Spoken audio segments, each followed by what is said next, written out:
Hey guys, it's me again, Orc Slayer. What ifs? Where we last left off, let's see, checking. Bell and them sort of made their way, you could say.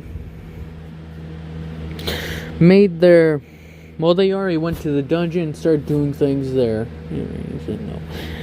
As Bell and Frodo and them, Frodo and Sam get to know each other over a period of time. Going to Hostess of Fertility, Sam's more than willing to make their own food, but Frodo says that we've been eating your food for so long, let's just go and grab a place from somewhere else. Sam takes that as personal offense. So, he takes that as a personal offense, so he's like, fine, we'll go eat at this place, the Hostess of Fertility. As they make it there and sit at a table, I guess. As they're sitting at the table and such, they get their food served up and everything. Stop yawning. As there's just songs, people are talking and such. Sam and Frodo actually ask Bell about where he came from. He gives them some information of the things he's done. As they're like, oh, really? Like, we haven't heard much from that place. He's like, well, it's very far away, but news does travel since it went on for years. I think even at one point, we got the council started to wonder if they could hire some adventurers to come help with these orcs. They could get very powerful and very annoying. Came at you in droves. It's not a very good position to be in. Trust me, I know. As he talks about some of the battles he's fought, he's talked about one battle where they really didn't even attack him. They just ran away for a while until they lured him into a position where the force he was part of or was attached to was ambushed by several giants, wargs, trolls, and even like a dragon. Or not a dragon, but a Wyrm. A Wyrm. Which he explains as are pretty much dragons with no limbs, and they spit liquid fire. Talked about how they barely survived that one, and that he had to force them back with a combination of elemental spells to bring down a mountain on them. Thankfully, he was able to keep the other ones alive, and dwarves and such were pretty good. They're like, dwarves. It's like, the dwarven kingdoms came in and allied with us, so it was a combined force of humans, elves, wizards, dwarves, mixture of things. Orcs and such. They fell under their Dark Master, but he's gone now. Destroyed him at the end of the war. Along with my master, who betrayed us. I was like, wait, what? He's like, yep. Maybe I shouldn't even be telling you this, but who knows? My master was a good man. Just fell to his own disillusions. No, illusions. He fell to his own things. But anyways, let us continue feeding. So as they continue to eat, they finish up and go back. And during this period of time, Bell and them managed to actually get pretty decent. They grabbed some lightweight armor for Frodo and Sam. Go off that. Sorry. And they go on with their lives as they typically would. During that time, they meet Lily about 6 months in, I'll say. So they've really gotten to know each other. They fought beside each other, and that Minotaur incident was with Frodo and them, as they wanted to try to tackle on the dungeon alone, and they ran into Eyes in them. eyes as Bell took a break day, going to like enjoy some art, like time by himself. So when that was happening, Frodo and Sam were just like running around and dodging as they like took like little stabs at the Minotaur, as Frodo would slice into the ankles. And Sam would like bash into the knees. None of this really did enough damage, so Eyes eventually had to come and save them, as they weren't very grateful. As they explain their situation, and they say, well, thanks again, as they walk away. As Bet is like, they're gonna die, aren't they? And Eyes is like, no, I don't think they will. As they leave the dungeon and head out, they're like, oh, let's stick to a higher level, alright?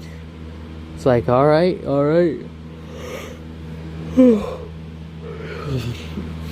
As then later that night, they go meet up at the... Well, actually, it's 2 days from then, as they meet up at the Hosted Fertility with Belle after another thing of adventuring. And Bet and them start talking about, like, the little pair of halflings that they ran into. Sorry.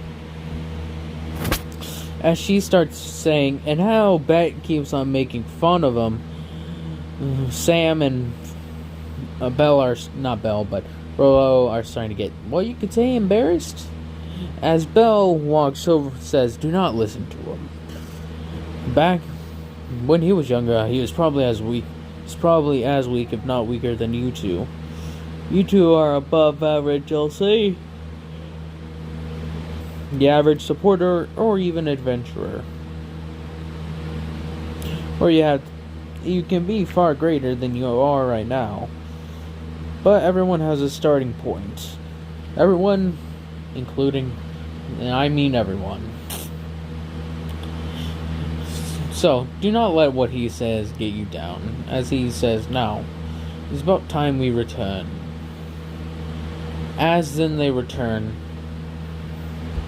to Hestia and such.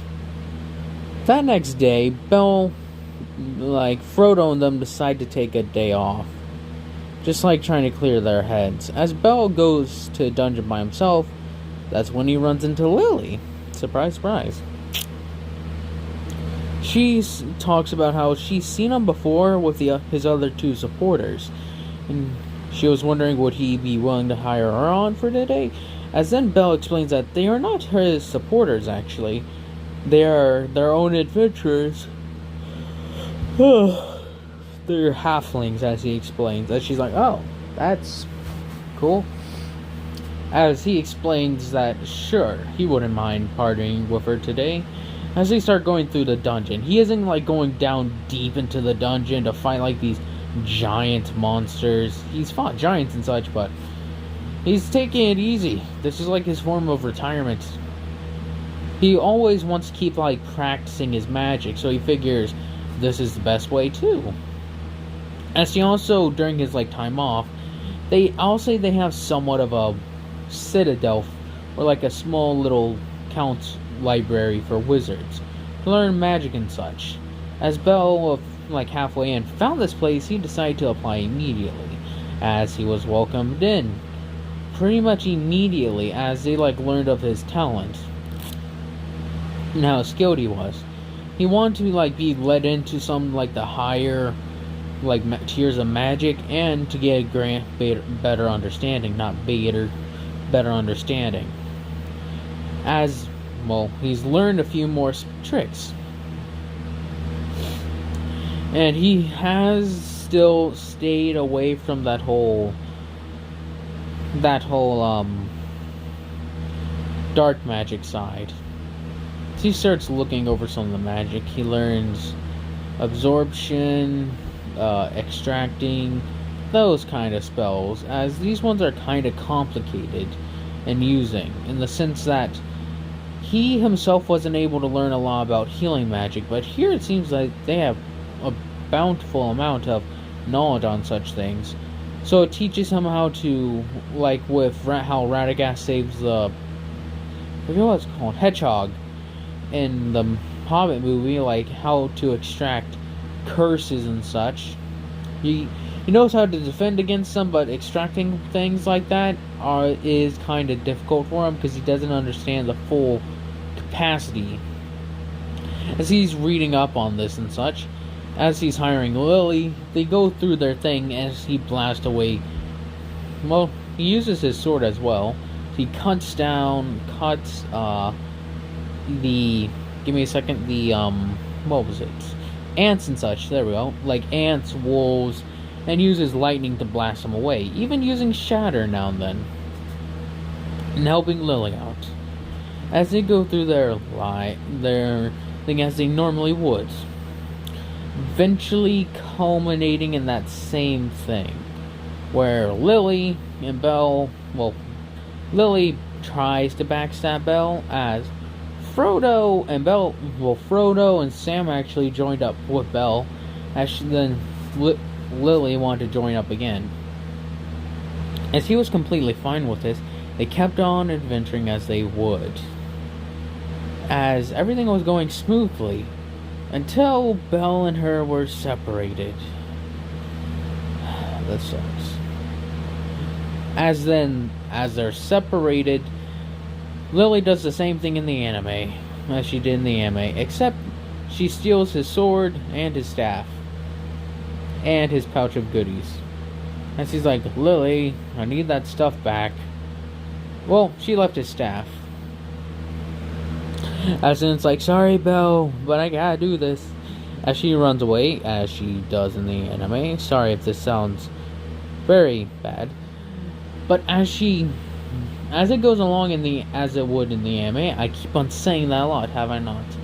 As he blasts them away with his magic, he uses fireball, lightning strike, earth collapse, earth shield, shatter, piercing light.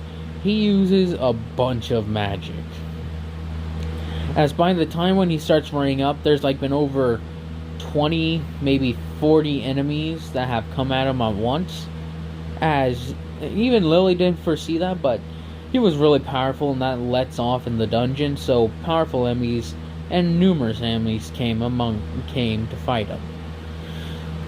As he catches up with Lily, he just pretty much casts Firebolt and just starts casting it and using shatter on the insects, like back, as then he has the whole shatter a few more times, breaking them apart and stepping on them, using magic bolt and magic slash as he cuts through all these spiders in a period of time and completely decimates them. As he's like, are you alright, Lily? As he's somewhat breathing a little raggedly, having to let off so many spells at once. Sorry. As he has let those magic spells off, he goes up and helps her, as she still has the whole "why did you help me" moment. Yeah. As then Belle and them go onward to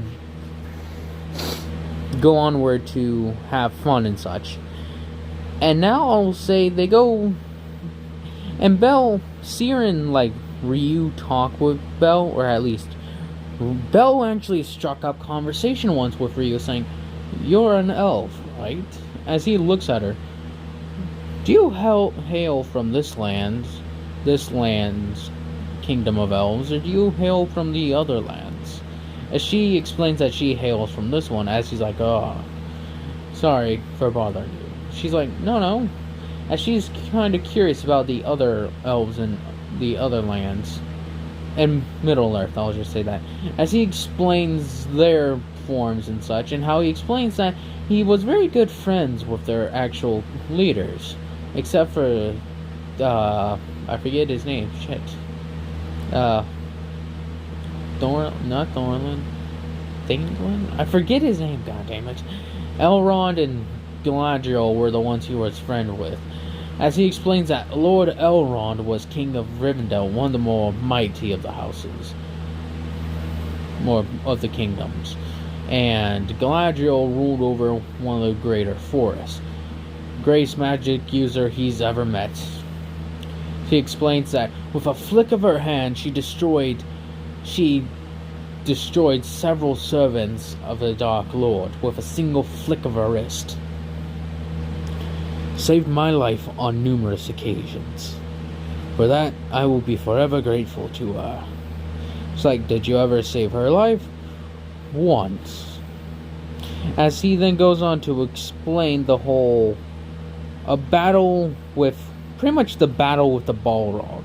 Except I'm twisting it a bit, where he explains that, and the balrog will be powered down in this, I'll say. Like, the balrogs, no one knows where they came from. From what I know is that they had multiple different things. Like, it's one, they were either like corrupted angels, essentially, or they were just like really old creatures.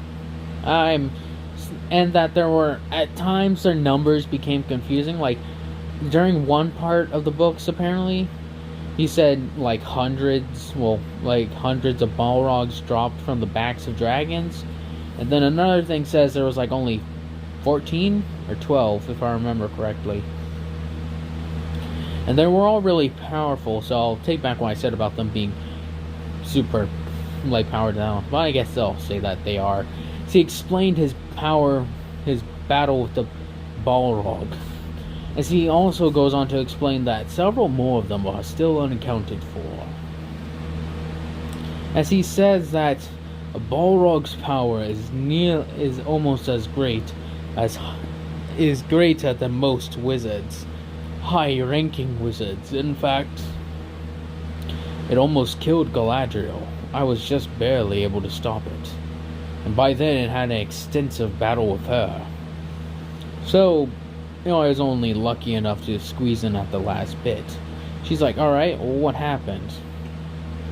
As Seer's also interested, and they're giving a break pretty much, as he starts explaining the situation. As he explains that the beast brought its flaming sword down on us, as I tried to defend us with our shield, but its power was great.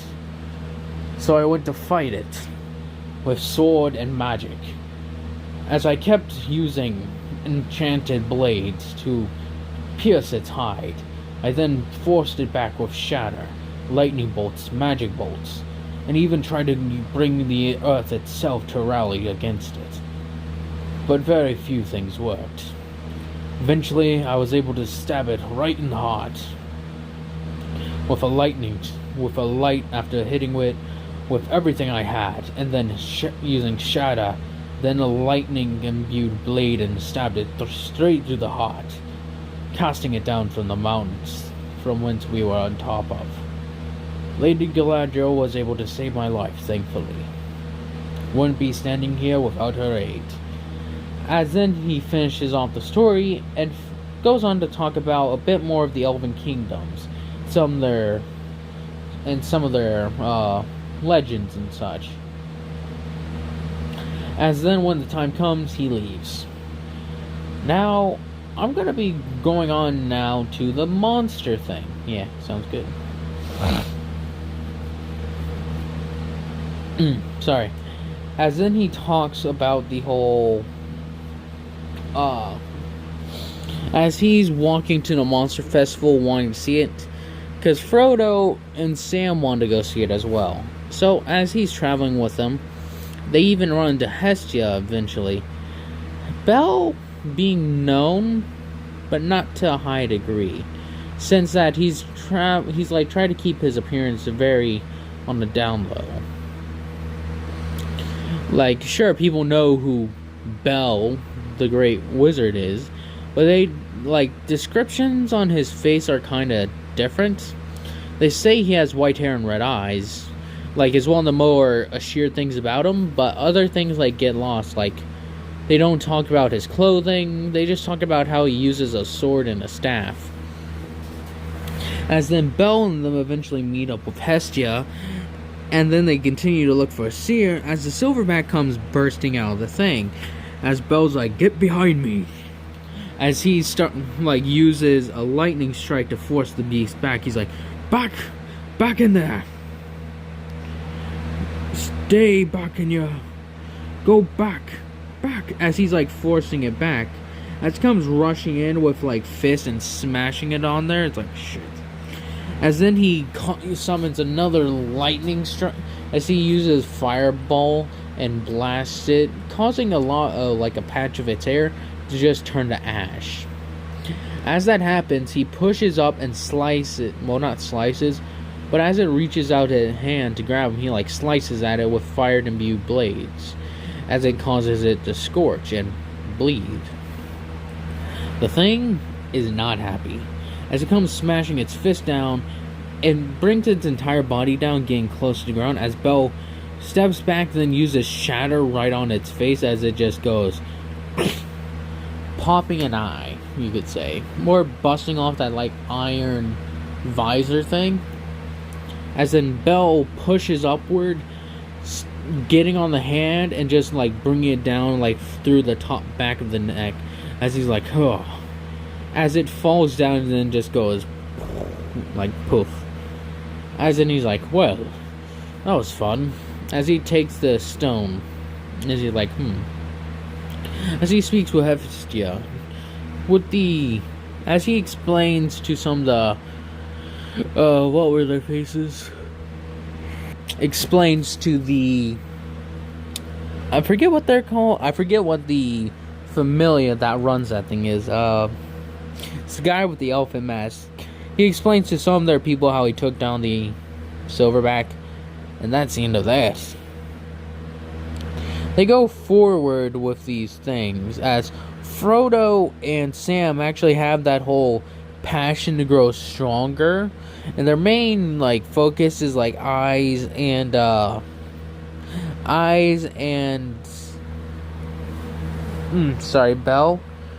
So as they're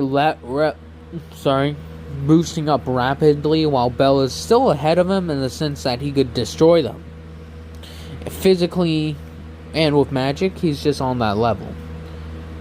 I'd say that he could probably take on eyes with magic alone, being like his one saving grace. Physically, he's not the worst, but I'll say he wouldn't be like godlike with his swordsmanship.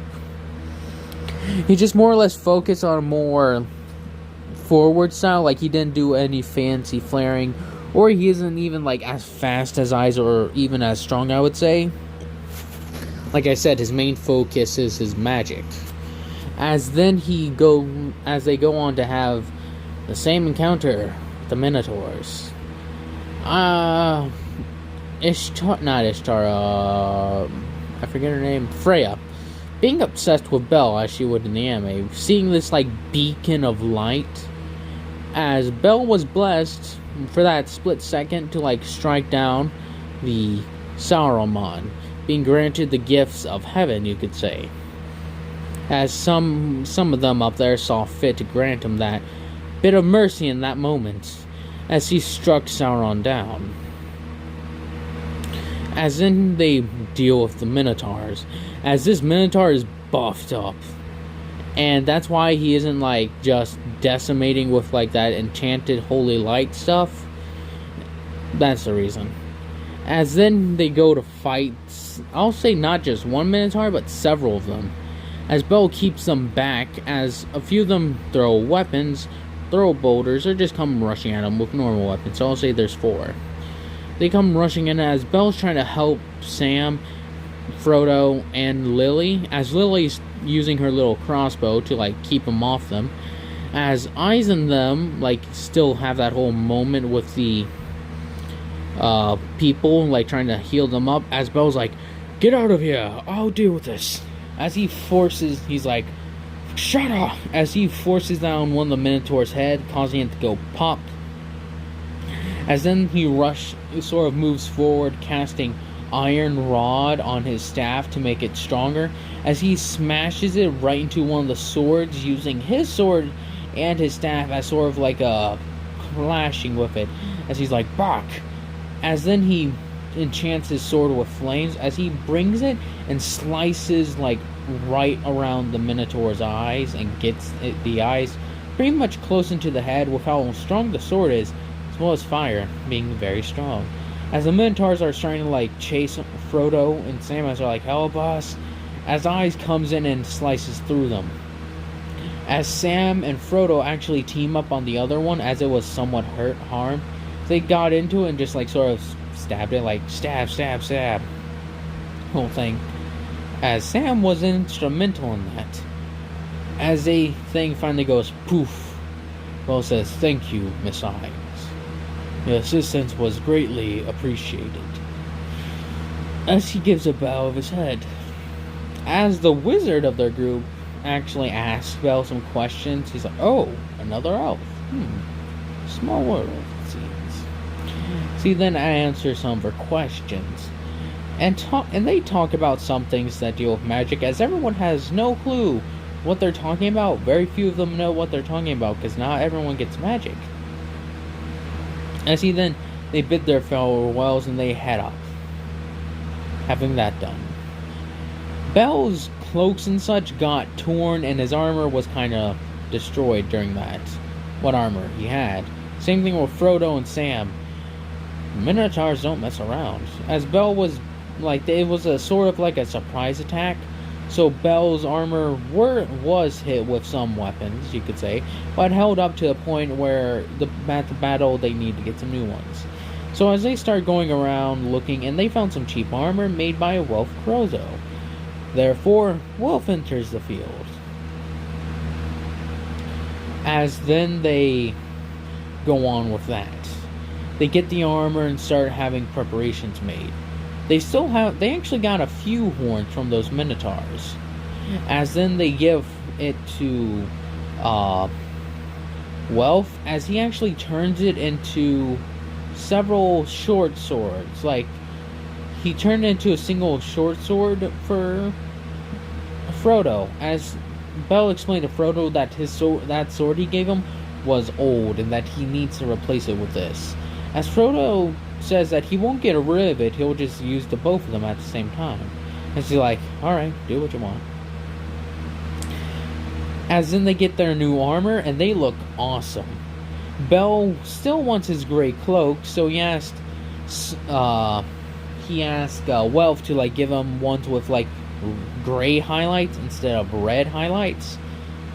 As they are all ready to go, as they help Welf and him, as they all have a decently sized party, and Miss Anab doesn't make a fuss about going down and destroying them.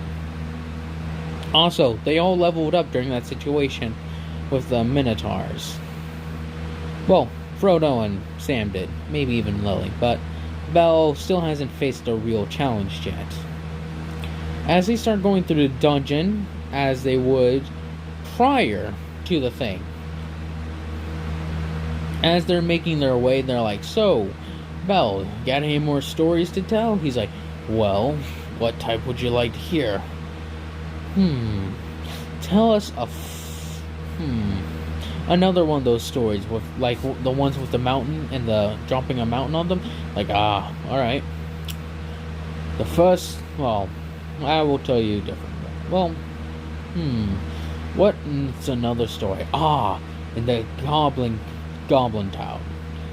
During that time, I found me and several men from several armies, mainly dwarves, went into the mountains to find a place where goblins have been assaulting several dwarven villages and such.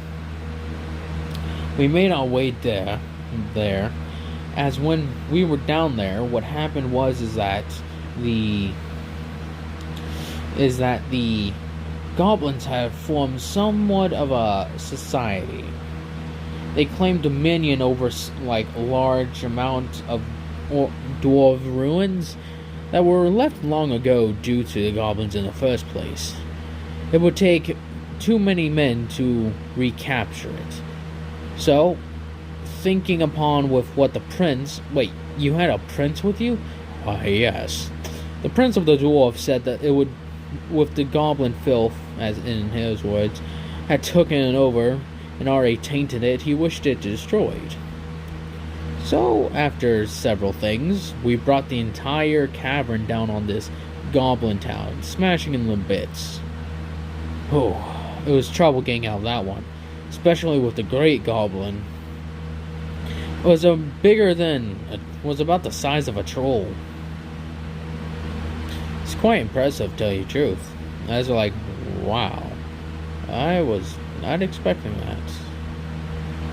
As then they explain, as then when they're moving through and they're getting overwhelmed, as they would, Bell keeps them off them by using their, shield, as when he casts shield on them, the other things are trying to get in there with swords and such, as they're putting it on there, as they get past paraded.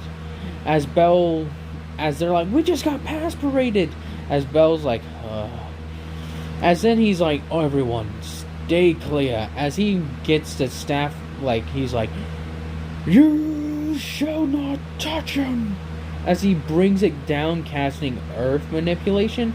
As he cast it, several spikes come sprouting out of the ground, just destroying all those creatures around them. As he's like, let us go. I've been using a lot of magic since getting down here, so I'm starting to feel it. As they come up with the plans, deciding that as they got rushed by several dozen more, a few dozen more of those white rabbits and wolves, as Bell covered them with magic, they eventually started going down to the thing as they would. God damn, I'm saying that a lot. As when going through this, they just kept going and kept going and kept going. As eventually making it to the whole Goliath room, since Bell has been able to use magic, and has been keeping them covered by blasting away Minotaurs, striking down wolves, and torching using a bunch of words, obliterating those white rabbits with magic bolts, he's been able to keep them down quite a lot.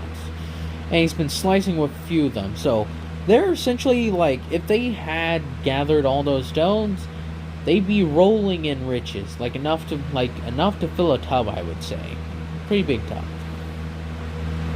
So eventually they make it to Goliath's room. Now, Bell and them look around and say, alright, let's go. As they start running, as it's dun dun dun dun dun. As he's the beast awakens, run! As Goliath is doing the whole, no.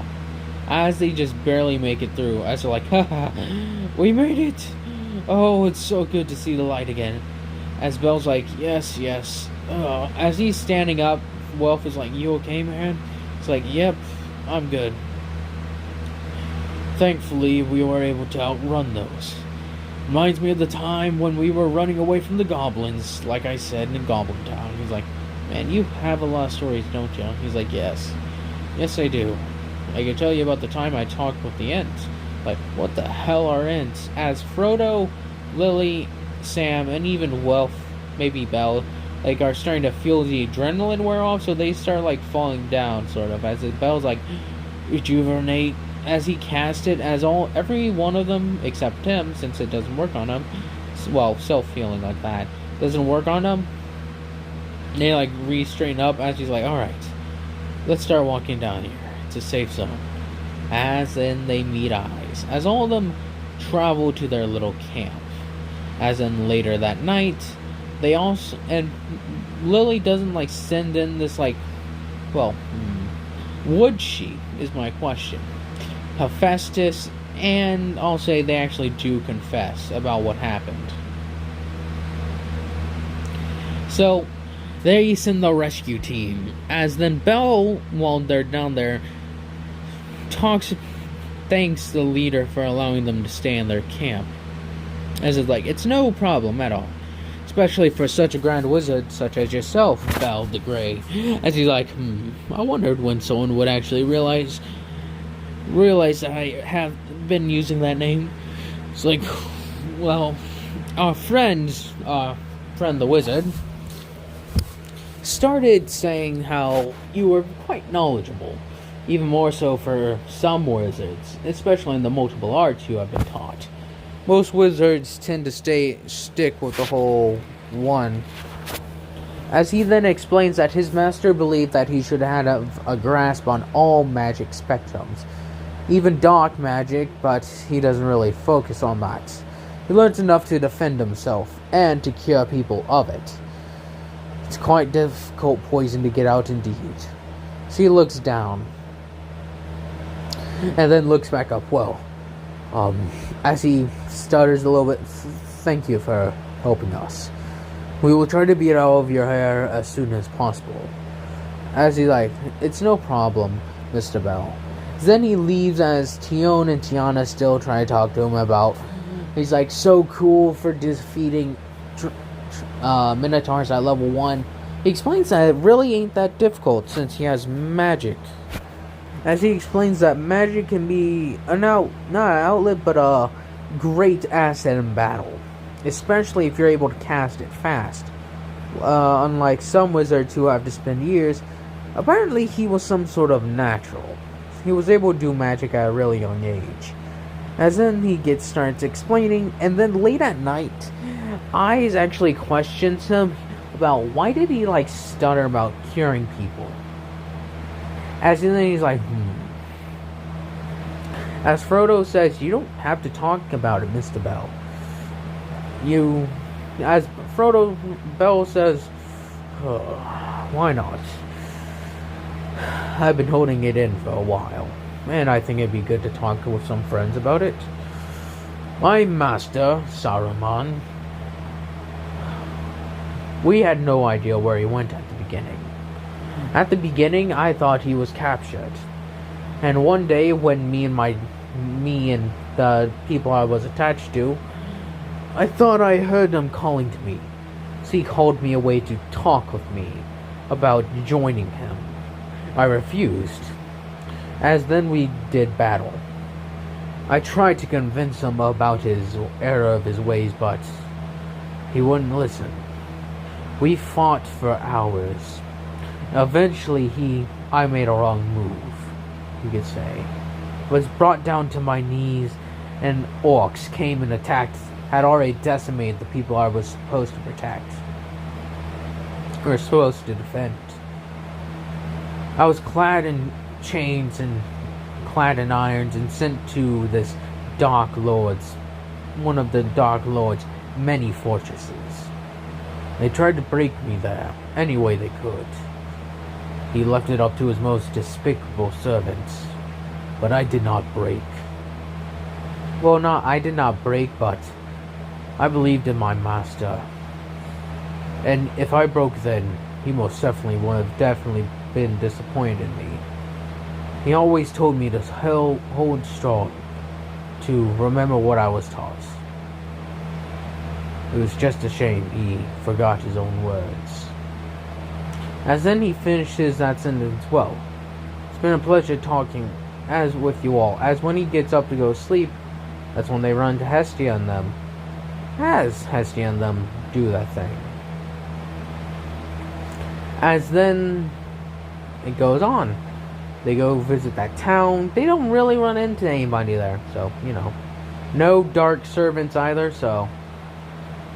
He still has that thing with Ryu where they talk about, as he talks about how he knows he lost a few people, but they are still here to keep on moving, to remember what they were taught. And then, nothing, I'll move this along for a bit longer. Goliath fight. As they're trying to figure out how to deal with this whole Goliath situation. Well, Bell and them are charging up magic and blasting it at it. As they try to get Bell to stay out there with all those other mages. As she's like, I'll be more useful on the ground. That is where I'll be. As he destroys droves of monsters with lightning strikes, chain lightning, fireballs, magic bolt, firebolt, lightning bolts, earth magic, shatter, there we go, shatter, what was that other one, ensnare, slicing them with his sword and everything. They're doing everything they can to try and outpace this Goliath, as he's like, if only I could bring the mountain down on him, like I did then. As then he starts charging up some of the most powerful magics he knows.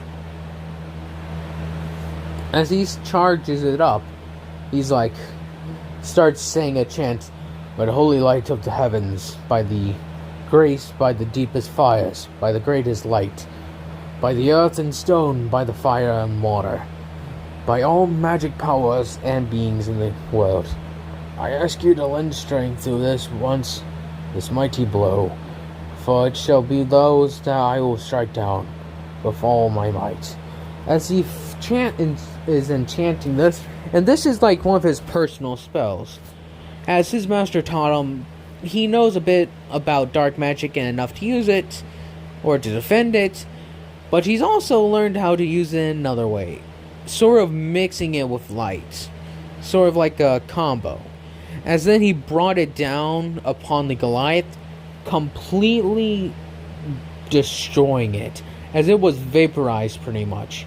As he stood there, as everyone's like, well done, as they put a hand on his shoulder, his staff fell forward and so did his sword, as he fell on the ground. As everyone flipped him over, is he okay? As they put like a whole check his pulse, he's alive, he's just, as like he probably exhausted every bit of magic he had for that. As Frodo and Sam were like, he was holding out on us. As the green elf girl just pretty much has them hauled away to the tent. And that's where I'll be ending this one off. I hope y'all have enjoyed this. Hope y'all continue to enjoy this. And I hope y'all have a nice day, nice night, nice life.